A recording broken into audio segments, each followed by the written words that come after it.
بسم اللہ الرحمن الرحیم۔ کتاب قصص القرآن، جلد 4، پارٹ نمبر 3، پیج نمبر 320۔ جبرائیل امین نے مریم علیہ السلام کو یہ بشارات سنا کر ان کے گریبان میں پھونک دیا، اور اس طرح اللہ تعالیٰ کا کلمہ ان تک پہنچ گیا۔ مریم علیہ السلام نے کچھ عرصہ کے بعد خود کو حاملہ محسوس کیا تو بتقاضائے بشری ان پر ایک اضطرابی کیفیت طاری ہو گئی، اور اس کیفیت نے اس وقت شدید صورت اختیار کر لی جب انہوں نے دیکھا کہ مدت حمل ختم ہو کر ولادت کا وقت قریب سے قریب تر ہوتا جا رہا ہے۔ انہوں نے سوچا کہ اگر یہ واقعہ قوم کے اندر رہ کر پیش آیا تو چونکہ وہ حقیقت حال سے واقف نہیں ہے، اس لیے نہیں معلوم وہ کس طرح بدنام اور بہتان ترازیوں کے ذریعہ کس درجہ پریشان کرے، اس لیے مناسب یہ ہے کہ لوگوں سے دور کسی جگہ چلے جانا چاہیے۔ یہ سوچ کر وہ یروشلم بیت المقدس سے تقریباً 9 میل کوہ سرات سعیر کے ایک ٹیلہ پر چلی گئی جو اب بیت اللحم کے نام سے مشہور ہے۔ یہاں پہنچ کر چند روز بعد درد ذہ شروع ہوا تو تکلیف و اضطراب کی حالت میں کھجور کے ایک درخت کے نیچے تنے کے سہارے بیٹھ گئیں، اور پیش آنے والے نازک حالات کا اندازہ کر کے انتہائی قلق اور پریشانی کی حالت میں کہنے لگیں، کاش کہ میں اس سے پہلے مر چکی ہوتی اور میری ہستی کو لوگ یک قلم فراموش کر چکے ہوتے۔ تب نخلستان کے نشیب سے خدا کے فرشتہ نے پھر پکارا، مریم غمگین نہ ہو، تیرے پروردگار نے تیرے تلے نہر جاری کر دی ہے۔ سری لغت عرب میں نہر کو بھی کہتے ہیں اور بلند ہستی کو بھی۔ جمہور نے اس جگہ پہلے معنی مراد لیا، اور حسن بصری، ربی بن انس اور ابن اسلم رحمہم اللہ سے دوسرے معنی منقول ہیں، یعنی اللہ تعالیٰ نے تیرے تلے ایک بلند ہستی پیدا کر دی ہے۔ البدایہ والنہایہ جلد 2۔ اور کھجور کا تنا پکڑ کر اپنی جانب ہلا تو پکے اور تازہ خوشے تجھ پر گرنے لگیں گے، بس تو کھا پی اور اپنے بچہ کے نظارہ سے آنکھیں ٹھنڈی کر اور رنج و غم کو بھول جا۔ حضرت مریم پر تنہائی، تکلیف اور نزاکت حال سے جو خوف طاری اور اضطراب پیدا ہو گیا تھا، فرشتہ کی تسلی آمیز پکار اور عیسیٰ علیہ السلام جیسے برگزیدہ بچہ کے نظارہ سے کافور ہو گیا، اور عیسیٰ کو دیکھ دیکھ کر شاد کام ہونے لگی۔ تاہم یہ خیال پہلو میں ہر وقت کانٹے کی طرح کھٹکتا رہتا تھا کہ اگرچہ خاندان اور قوم میری عصمت و پاک دامنی سے ناآشنا نہیں ہے، پھر بھی ان کی اس حیرت کو کس طرح مٹایا جا سکے گا کہ بن باپ کے کس طرح ماں کے پیٹ سے بچہ پیدا ہو سکتا ہے، مگر جس خدائے برتر نے ان کو یہ بزرگی اور برتری بخشی، وہ کب ان کو اس کرب و بے چینی میں مبتلا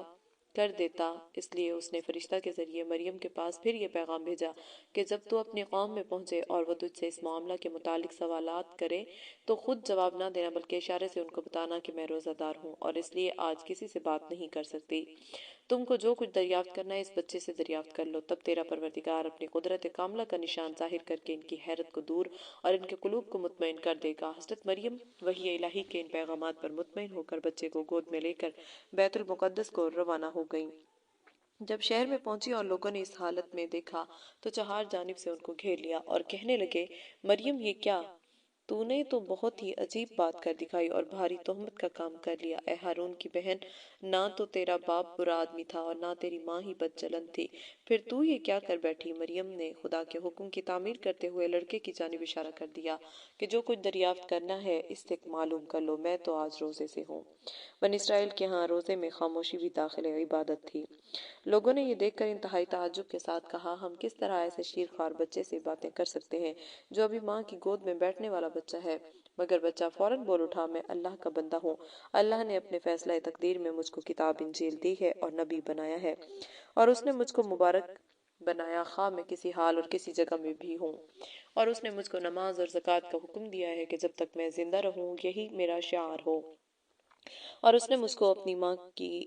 خدمت گزار بنایا اور خود سر اور نافرمان نہیں بنایا، اور اس کی جانب سے مجھ کو سلامتی کا پیغام ہے۔ جس دن کے میں پیدا ہوا اور جس دن کے میں مر جاؤں گا اور جس دن کے پھر زندہ اٹھایا جاؤں گا، اللہ تعالیٰ نے ان تفصیلات کو سورہ انبیاء، تحریم اور سورہ مریم میں ذکر فرمایا ہے۔ وَالَّتِي أَحْصَنَتْ فَرْجَهَا فَنَفَخْنَا فِيهَا مِن رُّوحِنَا وَجَعَلْنَاهَا وَابْنَهَا آيَةً لِّلْعَالَمِينَ۔ انبیاء پارہ 17 رکوع 6۔ اور اس عورت مریم علیہ السلام کا معاملہ جس نے اپنی پاک دامنی کو قائم رکھا، پھر ہم نے اس میں اپنی روح کو پھونک دیا اور اس کو اور اس کے لڑکے کو جہاں والوں کے لیے نشان ٹھہرایا ہے۔ وَمَرْيَمَ ابْنَتَ عِمْرَانَ الَّتِي أَحْصَنَتْ فَرْجَهَا فَنَفَخْنَا فِيهِ مِن رُّوحِنَا تحریم پارہ 28 رکوع نمبر 2۔ اور عمران کی بیٹی مریم کہ جس نے اپنی عصمت کو برقرار رکھا بس ہم نے اس میں اپنی روح کو پھونک دیا۔ فحملته فانتبذت به مكانا قصيا فأجاءها المخاض إلى جذع النخلة قالت يا ليتني مت قبل هذا وكنت نسيا منسيا فناداها من تحتها ألا تحزني قد جعل ربك تحتك سريا وهزي إليك بجذع النخلة تساقط عليك رطبا جنيا فكلي واشربي وقري عينا فإما ترين من البشر أحدا فقولي إني نذرت للرحمن صوما فلن أكلم اليوم إنسيا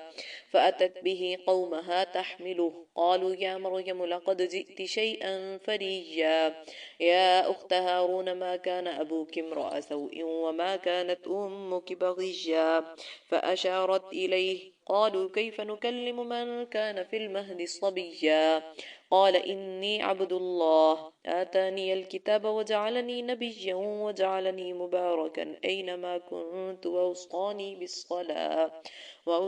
بالصلاة والزكاة ما دمت حيا وبرا بوالدتي ولم يجعلني جبارا شقيا والسلام علي يوم ولدت ويوم أموت ويوم أبعث حيا۔ مریم پارہ نمبر 16 رکوع نمبر 2۔ پھر اس ہونے والے فرزند کا حمل ٹھہر گیا، وہ اپنی حالت چھپانے کے لیے لوگوں سے الگ ہو کر دور چلی گئی۔ پھر اسے درد ذہ کا اضطراب کھجور کے ایک درخت کے نیچے لے گیا، وہ اس کے تنہ کے سہارے بیٹھ گئی۔ اس نے کہا میں اس سے پہلے مر چکی ہوتی، میری ہستی کو لوگ یک قلم بھول گئے ہوتے۔ اس وقت ایک پکارنے والے فرشتے نے اسے نیچے سے پکارا، غمگین نہ ہو، تیرے پروردگار نے تیرے تلے نہر جاری کر دی ہے، اور کھجور کے درخت کا تنہ پکڑ کر اپنی طرف ہلا تاکہ تازہ اور پکے ہوئے پھلوں کے خوشے تجھ پر گرنے لگیں گے۔ کھا پی اور اپنے بچہ کے نظارے سے آنکھیں ٹھنڈی کر، پھر اگر کوئی آدمی نظر اور پوچھ گچھ کرنے لگے تو اشارے سے کہہ دے میں نے خدائے رحمان کے حضور روزہ کی منت مان رکھی ہے، میں آج کسی آدمی سے بات چیت نہیں کر سکتی۔ پھر ایسا ہوا کہ وہ لڑکے کو ساتھ لے کر اپنی قوم کے پاس آئی، لڑکا اس کی گود میں تھا، لوگ دیکھتا ہی بول اٹھے مریم تو نے عجیب ہی بات کر دکھائی اور بڑی تہمت کا کام کر گزری۔ اے ہارون کی بہن، کہتے ہیں کہ ہارون مریم علیہ السلام کے خاندان میں ایک عابد و زاہد انسان اور بہت نیک نفس مشہور تھا۔ تفسیر ابن کثیر۔ نہ تو تیرا باپ برا آدمی تھا، نہ تیری ماں بدچلن تھی، تو یہ کیا کر بیٹھی؟ اس پر مریم علیہ السلام نے لڑکے کی طرف اشارہ کیا کہ یہ تمہیں بتلا دے گا کہ حقیقت کیا ہے۔ لوگوں نے کہا بھلا اس سے ہم کیا بات کریں جو ابھی گود میں بیٹھنے والا شیر خوار بچہ ہے؟ مگر لڑکا بول اٹھا میں اللہ کا بندہ ہوں، اس نے مجھے کتاب دی اور نبی بنایا، اس نے مجھے بابرکت کیا خواہ میں کسی جگہ ہوں، اس نے مجھے نماز زکوٰۃ کا حکم دیا کہ جب تک زندہ رہوں یہی میرا شعار ہو، اس نے مجھے اپنی ماں کا خدمت گزار بنایا، ایسا نہیں کیا کہ خود سر اور نافرمان ہوتا، مجھ پر اس کی طرف سے سلامتی کا پیغام ہے، جس دن پیدا ہوا، جس دن مروں گا اور جس دن پھر زندہ اٹھایا جاؤں گا۔ قوم نے ایک شیر خوار بچے کی زبان سے جب یہ حکیمانہ کلام سنا تو حیرت میں رہ گئی، اور اس کو یقین ہو گیا کہ مریم کا دامن بلا شبہ ہر قسم کی برائی اور تلویث سے پاک ہے، اور اس بچہ کی پیدائش کا معاملہ یقیناً من جانب اللہ ایک نشان ہے۔ یہ خبر ایسی نہیں تھی کہ پوشیدہ رہ جاتی، قریب اور بعید سب جگہ اس حیرت زا واقعہ اور عیسیٰ کی معجزانہ ولادت کے چرچے ہونے لگے، اور طبائع انسانی نے اس مقدس ہستی کے متعلق شروع ہی سے مختلف کروٹیں بدلنی شروع کر دیں۔ اصحاب خیر نے اس کے وجود کو اگر یمن و سعادت کا مہتاب سمجھا تو اصحاب شر نے اس کی ہستی کو اپنے لیے قابل بد جانا، اور بغض و حسد کے شعلوں نے اندر ہی اندر ان کی فطری استعداد کو کھانا شروع کر دیا۔ غرض اسی متضاد فضا کے اندر اللہ تعالیٰ اپنی نگرانی میں اس مقدس بچہ کی تربیت اور حفاظت کرتا رہا تاکہ اس کے ہاتھوں بنی اسرائیل کے مردہ قلوب کو حیات تازہ بخشے اور ان کی روحانیت کے شکر خشک کو ایک مرتبہ پھر آور اور مثمر بنائے۔ وَجَعَلْنَا ابْنَ مَرْيَمَ وَأُمَّهُ آيَةً وَآوَيْنَاهُمَا إِلَى رَبْوَةٍ ذَاتِ قَرَارٍ وَمَعِينٍ۔ سورہ مومنون پارہ 18 رکوع نمبر 3۔ ہم نے عیسیٰ ابن مریم اور اس کی ماں مریم کو اپنی قدرت کا نشان بنا دیا اور ان دونوں کا ایک بند مقام بیت اللحم پر ٹھکانہ بنایا جو سکونت کے قابل اور چشمہ والا تھا۔ بشارت ولادت۔ قرآن عزیز نے حضرت عیسیٰ کے بچپن کے حالات میں سے صرف اسی اہم واقعہ کا ذکر کیا ہے، باقی بچپن کے دوسرے حالات کو جن کا ذکر قرآن کے مقصد تذکیر و موعظت سے خاص تعلق نہیں رکھتا تھا نظر انداز کر دیا ہے۔ لیکن اسرائیلیات کے مشہور ناقل حضرت وہب بن منبہ سے جو واقعات منقول ہیں اور متی کی انجیل میں بھی جن کا ذکر موجود ہے، ان میں سے یہ واقعہ بھی ہے کہ جب حضرت عیسیٰ کی ولادت ہوئی تو اسی شب میں فارس کے بادشاہ نے آسمان پر ایک نیا ستارہ روشن دیکھا۔ بادشاہ نے درباری نجومیوں سے اس کے متعلق دریافت کیا تو انہوں نے بتایا کہ ستارہ کا طلوع کسی عظیم الشان ہستی کی پیدائش کی خبر دیتا ہے جو ملک شام میں پیدا ہوئی ہے۔ تب بادشاہ نے خوشبوؤں کے عمدے تحفے دے کر ایک وفد کو ملک شام روانہ کیا کہ وہ اس بچے کی ولادت سے متعلق حالات و واقعات معلوم کریں۔ وفد جب شام پہنچا تو اس نے تفتیش حال شروع کی اور یہودیوں سے کہا کہ ہم کو اس بچے کی ولادت کا حال سناؤ جو مستقل قریب میں روحانیت کا بادشاہ ہوگا۔ یہود نے اہل فارس کی زبان سے یہ کلمات سنا تو اپنے بادشاہ ہیرودیس کو خبر کی۔ بادشاہ نے وفد کو دربار میں بلا کر استصواب حال کیا اور ان کی زبانی واقعہ سن کر بہت گھبرایا اور پھر وفد کو اجازت دی کہ وہ اس بچہ کے متعلق مزید معلومات حاصل کریں۔ پارسیوں کا یہ وفد بیت المقدس پہنچا اور جب حضرت یسوع مسیح کو دیکھا تو اپنے رسم و رواج کے مطابق اول ان کو سجدہ تعظیم کیا اور پھر مختلف قسم کی خوشبوئیں ان پر نثار کی اور چند روز وہیں قیام کیا۔ دوران قیام میں وفد کے بعض آدمیوں نے خواب میں دیکھا کہ ہیرودیس اس بچے کا دشمن ثابت ہوگا، اس لیے تم اب اس کے پاس نہ جاؤ اور بیت لحم سے سیدھے فارس کو چلے جاؤ۔ صبح کو وفد نے فارس کا ارادہ کرتے وقت حضرت مریم یسوع مسیح کو اپنے بعض عزیزوں کے پاس مصر لے گئیں اور وہاں سے ناصرہ چلی گئیں اور عیسیٰ علیہ السلام کی عمر مبارک 13 سال کی ہوئی تو ان کو ساتھ لے کر دوبارہ بیت المقدس واپس آئیں۔ یہی روایات یہ بھی ظاہر کرتی ہیں کہ حضرت عیسیٰ کے بچپن کے حالات زندگی بھی غیر معمولی تھے اور ان سے طرح طرح کے کرامات کا صدور ہوتا رہتا تھا۔ واللہ اعلم بحقیقت الحال۔ تاریخ ابن کثیر جلد 2 صفحہ 177 و انجیل متی باب 2۔ بخاری حدیث معراج میں ہے کہ نبی صلی اللہ علیہ وسلم نے ارشاد فرمایا، میری ملاقات حضرت عیسیٰ علیہ السلام سے ہوئی تو میں نے ان کو میانہ قد سرخ سفید پایا، بدن ایسا صاف شفاف تھا معلوم ہوتا تھا کہ ابھی حمام سے نہا کر آئے ہیں، اور بعض روایات میں ہے کہ ان کے آپ کے کاکل کاندھوں تک لٹکے ہوئے تھے، اور بعض احادیث میں ہے کہ رنگ کھلتا ہوا گندم گوں تھا۔ بخاری کی روایت اور اس روایت میں ادا و تعبیر کا فرق ہے۔ حسن میں اگر صباحت کے ساتھ ملاحت کی آمیزش بھی ہوتی ہے تو اس رنگ میں ایک خاص کیفیت پیدا ہو جاتی ہے۔ کسی وقت اگر سرخی جھلک آتی تو صباحت نمایاں ہو جاتی ہے اور اگر کسی وقت ملاحت غالب آ جاتی تو چہرہ پر حسن و لطافت کے ساتھ کھلتا ہوا گندم گوں رنگ چمکنے لگتا۔ حضرت عیسیٰ سے قبل بنی اسرائیل ہر قسم کی برائیوں میں مبتلا تھے اور انفرادی و اجتماعی عیوب و نقائص کا کوئی پہلو ایسا نہیں تھا جو ان سے بچ رہا ہو۔ وہ اعتقاد و اعمال دونوں ہی قسم کی گمراہیوں کا مرکز و محور بن گئے تھے، حتیٰ کہ اپنی ہی قوم کے ہادیوں اور پیغمبروں کے قتل تک پر جری اور دلیر ہو گئے تھے۔ یہود کے بادشاہ ہیرودیس کے متعلق معلوم کر چکے ہو کہ اس نے حضرت یحییٰ کو اپنی محبوبہ کے اشارے پر کیسے عبرتناک طریقہ پر قتل کرا دیا، اور اس نے یہ سفاکانہ اقدام صرف اس لیے کیا کہ وہ حضرت یحییٰ کی بڑھتی ہوئی روحانی مقبولیت برداشت نہ کر سکا اور اپنی محبوبہ سے ناجائز رشتہ پر ان کے نہی عن المنکر برائی سے بچانے کی ترغیب کی تاب نہ لا سکا، اور یہ عبرتناک سانحہ حضرت عیسیٰ کی زندگی مبارک ہی میں ان کی بعثت سے قبل پیش آ چکا تھا۔ دائرۃ المعارف انسائکلوپیڈیا للبستانی میں یہود سے متعلق جو مقالہ ہے اس کے تاریخی مواد سے یہ ثابت ہوتا ہے کہ حضرت مسیح کی بعثت سے پہلے یہود کے عقائد و اعمال کا یہ حال تھا کہ وہ مشرکانہ رسوم و عقائد کو جزء مذہب بنا چکے تھے اور جھوٹ، فریب، بغض و حسد جیسی بد اخلاقیوں کو تو عملاً اخلاق کریمانہ کی حیثیت دے رکھی تھی، اور اسی بنا پر بجائے شرمسار ہونے کے وہ ان پر فخر کا اظہار کرتے تھے، اور ان کے علماء و احبار نے تو دنیا کے لالچ اور حرص میں کتاب اللہ تورات تک کو تحریف کے بغیر نہ چھوڑا اور درہم و دنانیر پر خدا کی آیات کو فروخت کر ڈالا، یعنی عوام سے نظر اور بھیٹ حاصل کرنے کی خاطر حلال کو حرام اور حرام کو حلال بنانے سے بھی دریغ نہیں کیا، اور اس طرح قانون الہی کو مسخ کر ڈالا۔ یہود کی اعتقادی اور ملی زندگی کا مختصر مکمل نقشہ ہم کو شعیع علیہ السلام کی زبانی خود تورات نے اس طرح دکھایا ہے۔ خداوند فرماتا ہے، یہ امت بنی اسرائیل زبان سے تو میری عزت کرتی ہے مگر ان کا دل مجھ سے دور ہے، اور یہ بے فائدہ میری پرستش کرتے ہیں کیونکہ میرے حکموں کو پیچھے ڈال کر آدمیوں کے حکموں کی تعلیم دیتے ہیں۔ بہرحال ان تاریک حالات میں جب حضرت یحییٰ کے قتل کا واقعہ بھی گزرا اور بنی اسرائیل نے خدا کے حکموں کے خلاف بغاوت و سرکشی کی حد کر دی، تب وہ وقت سعید آ پہنچا کہ جس مبارک بچہ نے حضرت مریم کی آغوش میں پیغام حق سنا کر بنی اسرائیل کو حیرت میں ڈال دیا تھا، سن رشد کو پہنچ کر اس نے یہ اعلان کر کے کہ وہ خدا کا رسول اور پیغمبر ہے اور رشد و ہدایت خلق اس کا فرض منصبی قوم میں ہلچل پیدا کر دی۔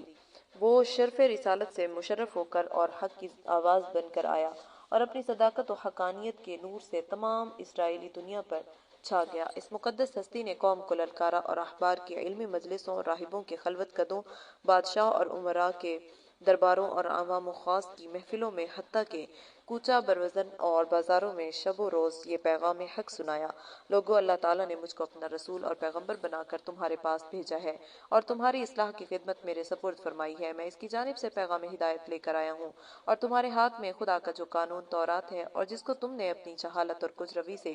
پس پشت ڈال دیا ہے، میں اس کی تصدیق کرتا ہوں اور اس کی مزید تکمیل کے لیے خدا کی کتاب انجیل لے کر آیا ہوں۔ یہ کتاب حق و باطل کا فیصلہ کرے گی اور آج جھوٹ اور سچ کے درمیان فیصلہ ہو کر رہے گا۔ سنو اور سمجھو اور اطاعت کے لیے خدا کے حضور جھک جاؤ کہ یہی دین و دنیا کی فلاح کی راہ ہے۔ اب ان حقائق اور ان کے عواقب و نتائج کو قرآن کی زبانی سنیے اور احقاق حق و ابطال باطل کے لطف سے بہرہ مند ہو کر عبرت و موعظت حاصل کیجیے، کیونکہ تذکر بایام اللہ سے قرآن کا مقصد عظیم یہی بصیرت و عبرت ہے۔ وَلَقَدْ آتَيْنَا مُوسَى الْكِتَابَ وَقَفَّيْنَا مِن بَعْدِهِ بِالرُّسُلِ وَآتَيْنَا عِيسَى ابْنَ مَرْيَمَ الْبَيِّنَاتِ وَأَيَّدْنَاهُ بِرُوحِ الْقُدُسِ أَفَكُلَّمَا جَاءَكُمْ رَسُولٌ بِمَا لَا تَهْوَىٰ أَنفُسُكُمُ اسْتَكْبَرْتُمْ فَفَرِيقًا كَذَّبْتُمْ وَفَرِيقًا تَقْتُلُونَ وَقَالُوا قُلُوبُنَا غُلْفٌ بَل لَّعَنَهُمُ اللَّهُ بِكُفْرِهِمْ فَقَلِيلًا مَّا يُؤْمِنُونَ۔ اور بے شک ہم نے موسیٰ کو کتاب تورات عطا کی اور اس کے بعد ہم تم میں پیغمبر بھیجتے رہے، اور ہم نے عیسیٰ ابن مریم کو واضح معجزے دے کر بھیجا اور ہم نے اس کی روح پاک جبرائیل کے ذریعے قوت و تائید عطا کی۔ کیا جب تمہارے پاس خدا کا پیغمبر ایسے احکام لے کر آیا جن پر عمل کرنے کو تمہارا دل نہیں چاہتا تو تم نے غرور کو شیوا نہیں بنا لیا؟ بس پیغمبروں کی ایک جماعت کو جھٹلاتے ہو تو ایک جماعت کو قتل کر دیتے ہو اور کہتے ہو کہ ہمارے دل قبول حق کے لیے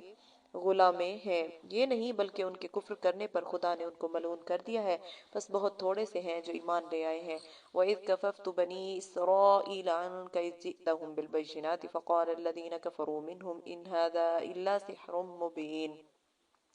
اور اے عیسیٰ، جب ہم نے بنی اسرائیل کی گرفت و ارادہ قتل کو تجھ سے باز رکھا، اس وقت جب کہ تو ان کے پاس کھلے معجزات لے کر آیا، تو کہا بنی اسرائیل میں سے منکروں نے کہا یہ کچھ نہیں ہے مگر کھلا جادو ہے۔ المائدہ پارہ 7 رکوع نمبر 15۔ وَمُصَدِّقًا لِمَا بَيْنَ يَدَيَّ مِنَ التَّوْرَاةِ وَلِأُحِلَّ لَكُمْ بَعْضَ الَّذِي حُرِّمَ عَلَيْكُمْ وَجِئْتُكُمْ بِآيَةٍ مِّن رَّبِّكُمْ فاتقوا الله وأطيعون إن الله ربي وربكم فاعبدوه هذا صراط مستقيم فلما أحس عيسى منهم الكفر قال من أنصاري إلى الله قال الحواريون نحن أنصار الله۔ آل عمران 3 آیت 50 تا 52۔ اور میں تصدیق کرنے والا ہوں تورات کی جو میرے سامنے، اور میں اس لیے آیا ہوں تاکہ تمہارے لیے بعض وہ چیزیں حلال کر دوں جو تمہاری کجروی کی وجہ سے تم پر حرام کر دی گئی تھیں، اور میں تمہارے پاس تمہارے پروردگار کی نشانی لے کر آیا ہوں، پس اللہ کا خوف کرو اور میری پیروی کرو۔ بلا شبہ اللہ تعالیٰ میرا اور تمہارا پروردگار ہے، بس اسی کی عبادت کرو، یہی سیدھی راہ ہے۔ بس جب کہ عیسیٰ نے ان سے کفر محسوس کیا تو فرمایا اللہ کے لیے کون میرا مددگار ہے؟ تو شاگردوں نے جواب دیا ہم ہیں اللہ کے دین کے مددگار۔ ثم قفینا علی آثارہم برسلنا وقفینا بعیسی ابن مریم وآتیناہ الانجیل۔ پھر ان کے بعد نوح و ابراہیم کے بعد ہم نے اپنے رسول بھیجے اور ان کے بعد عیسیٰ ابن مریم کو رسول بنا کر بھیجا اور اس کو کتاب انجیل عطا کی۔ إذ قال الله يا عيسى ابن مريم اذكر نعمتي عليك وعلى والدتك إذ أيدتك بروح القدس تكلم الناس في المهد وكهلا وإذ علمتك الكتاب والحكمة والتوراة والإنجيل۔ مائدہ 110۔ اور وہ وقت یاد کے لائق ہے جب اللہ تعالیٰ قیامت کے دن کہے گا اے عیسیٰ ابن مریم، میری اس نعمت کو یاد کرو تو میری جانب سے تجھ پر اور تیری والدہ پر جو نازل ہوئی، جبکہ میں نے روح القدس جبرائیل کے ذریعے تیری تائید کی کہ تو کلام کرتا تھا گوش مادر میں اور بڑھاپے میں، اور جبکہ میں نے تجھ کو سکھائی کتاب، حکمت، تورات اور انجیل۔ سورہ مائدہ پارہ 7 رکوع 15۔ وَإِذْ قَالَ عِيسَى ابْنُ مَرْيَمَ يَا بَنِي إِسْرَائِيلَ إِنِّي رَسُولُ اللَّهِ إِلَيْكُمْ مُصَدِّقًا لِمَا بَيْنَ يَدَيَّ مِنَ التَّوْرَاةِ وَمُبَشِّرًا بِرَسُولٍ يَأْتِي مِن بَعْدِي اسْمُهُ أَحْمَدُ۔ صف 6۔ اور وہ وقت یاد کرو جب عیسیٰ ابن مریم نے کہا، اے بنی اسرائیل، میں بلا شبہ تمہاری جانب اللہ کا بھیجا ہوا پیغمبر ہوں، تصدیق کرنے والا ہوں تورات کی جو میرے سامنے ہے، اور بشارت سنانے والا ہوں ایک پیغمبر کی جو میرے بعد آئے گا، اس کا نام احمد ہے، صلی اللہ علیہ وسلم۔ آیات بینات۔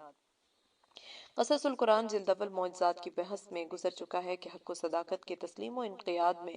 انسانی فطرت ہمیشہ سے دو طریقوں سے مانوس رہی ہے، ایک یہ کہ مدعی حق کی حقانیت و صداقت دلائل کی قوت و براہین کی روشنی کے ذریعے ثابت اور واضح ہو جائے، اور دوسرا طریقہ یہ کہ دلائل و براہین کے ساتھ ساتھ من جانب اللہ اس کی صداقت کی تائید میں عام قانون قدرت سے جدا بغیر اسباب و وسائل اور تحصیل علم و فن کے اس کے ہاتھ پر امور عجیبہ کا مظاہرہ اس طرح ہو کہ عوام و خاص اس کے مقابلہ سے عاجز و درماندہ ہو جائے، اور ان کے لیے اسباب و وسائل کے بغیر ان امور کی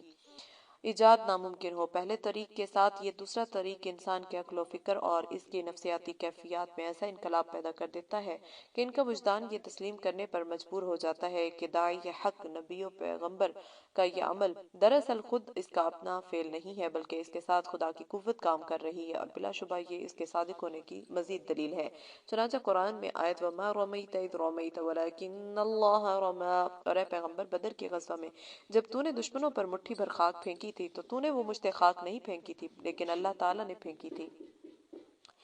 مفصل بحث جلد اول میں گزر چکی ہے۔ میں اسی حقیقت کا اظہار مقصود ہے، مگر ان ہر دو طریقوں میں سے ان اصحاب علم و دانش پر جو قوت فہم و ادراک میں بلند مقام رکھتے ہیں،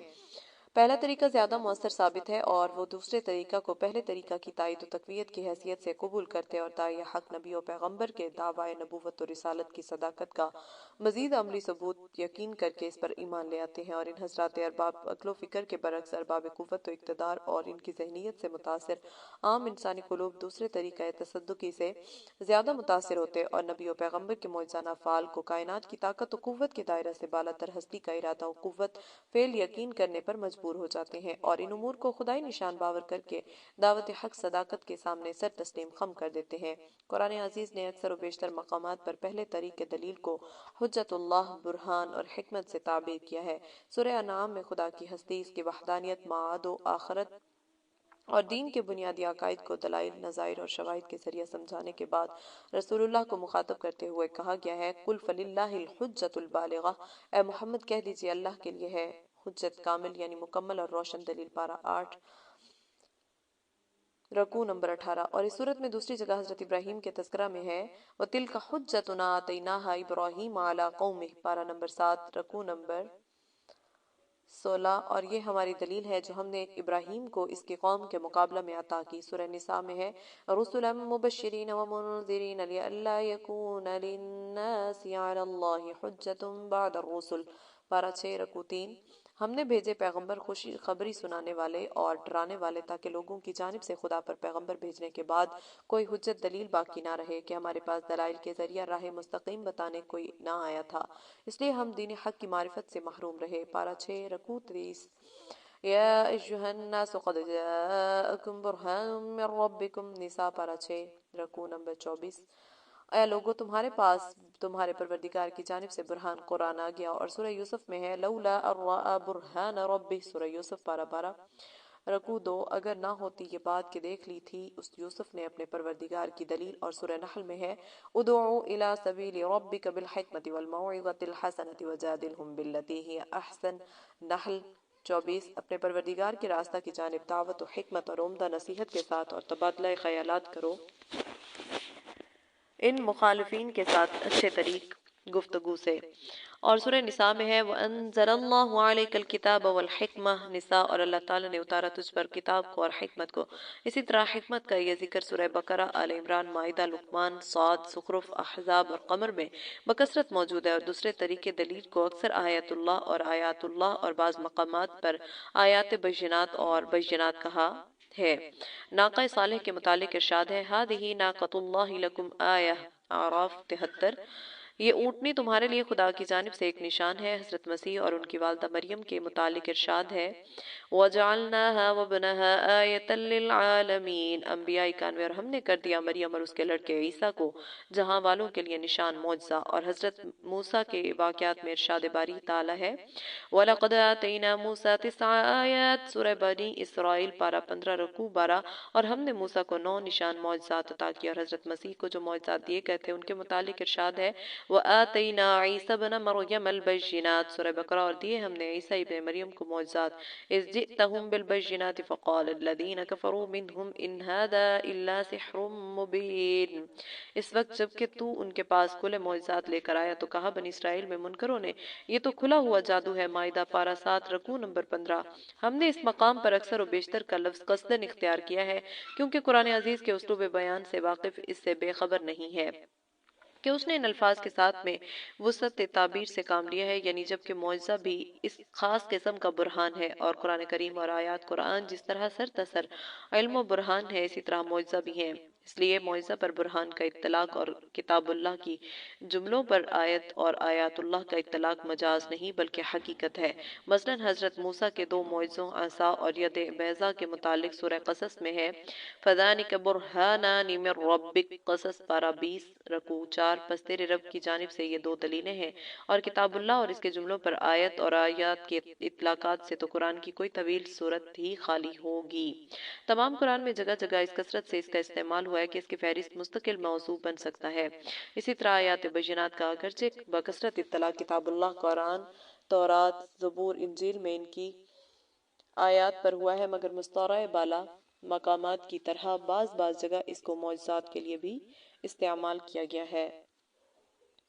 لائق توجہ بات اور حقیقت معجزات۔ نبی اور رسول کی بعثت کا مقصد کائنات میں رشد و ہدایت اور دین و دنیا کی فلاح و خیر کی رہنمائی ہے، اور وہ من جانب اللہ وحی کی روشنی اس فرض منصبی کو انجام دیتا ہے اور علم و برہان اور حجت حق کے ذریعے راہ صداقت دکھاتا ہے۔ وہ یہ دعویٰ نہیں کرتا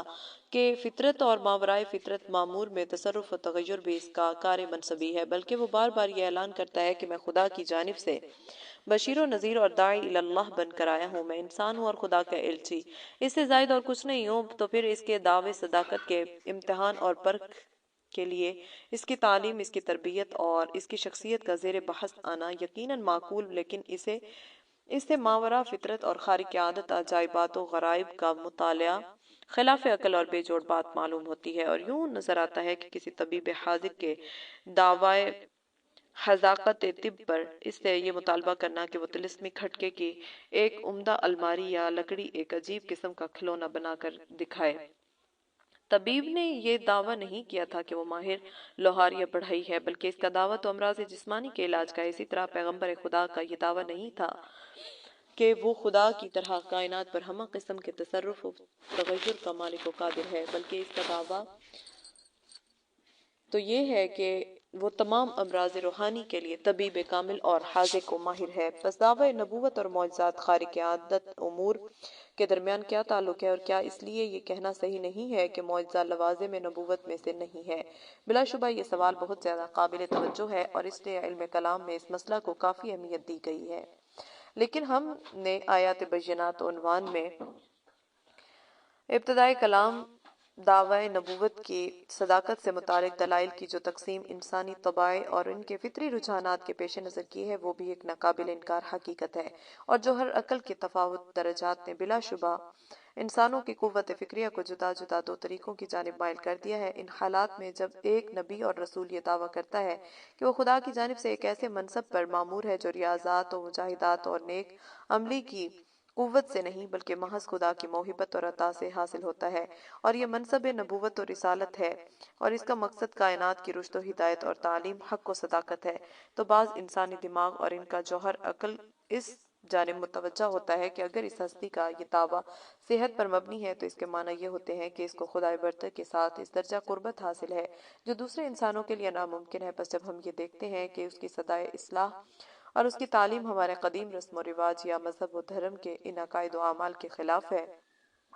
جس کو ہم حق سمجھتے آئے ہیں، تو ان متضاد اور متخالف تعلیمات کی صداقت و بطالت کے امتحان کی ایک صورت یہ بھی ہے کہ یہ ہستی کوئی اور ماورائے فطرت یا خارق عادت امر کر دکھائے تو ہمارے لیے یہ سمجھنا بہت آسان ہو جائے گا کہ بغیر اسباب و وسائل کے اس ہستی کے ہاتھ ایسے امر کا صدور یقیناً اس بات کا واضح ثبوت ہے کہ اس کو خدائے برتر کے ساتھ خاص قرب حاصل ہے۔ تبھی تو خدائے برحق نے یہ نشان دکھا کر اس کی صداقت پر مہر لگا دی۔ نیز وہ صاحب قوت اقتدار انسان جس کے غور و فکر کی قوت ایسے سانحہ میں ڈھل گئی ہے کہ ان پر کوئی امر حق اس وقت تک مؤثر ہی نہیں ہوتا جب تک کہ ان کی متکبرانہ طاقت کو غیبی ٹھوکر سے بیدار نہ کیا جائے۔ وہ بھی اس کے منتظر رہتے ہیں کہ مدعی نبوت اور رسالت اپنی صداقت کو دلیل و برہان کے ساتھ ساتھ ایک ایسے کرشمہ کے ذریعے ناقابل انکار بنا دے کہ جس کا صدور دوسرے انسانوں سے یا تو ممکن ہی نہ ہو یا بغیر اسباب و وسائل کے استعمال کیے وجود پذیر نہ ہو سکتا ہو، تاکہ یہ باور کیا جا سکے کہ بلا شبہ اس ہستی کی تعلیم و تبلیغ کو خدائے برتر کی تائید حاصل ہے۔ اسی لیے علماء کلام نے دعویٰ نبوت اور معجزہ کے درمیان تعلق پر بحث کرتے ہوئے یہ مثال بیان کی ہے کہ ایک شخص جب یہ دعویٰ کرتا ہے کہ اس کو بادشاہ وقت نے اپنا نائب مقرر کر کے بھیجا ہے تو اس ملک یا صوبے کے باشندے خواستگار ہوتے ہیں کہ مدعی نیابت اپنے دعویٰ کی صدقات کے لیے کوئی سند اور علامت پیش کرے۔ چنانچہ مدعی نیابت ایک جانب اگر سند دکھاتا ہے تو دوسری جانب ایسی نشانی بھی پیش کرتا ہے جس کے متعلق یہ یقین کیا جا سکے کہ بادشاہ کی عطا کردہ یہ نشانی اس کے عطیہ اور اس کے منصب کی تصدیق کے علاوہ اور کسی طرح بھی حاصل نہیں کی جا سکتی، مثلاً بادشاہ کی انگشتری، مہر حکومت یا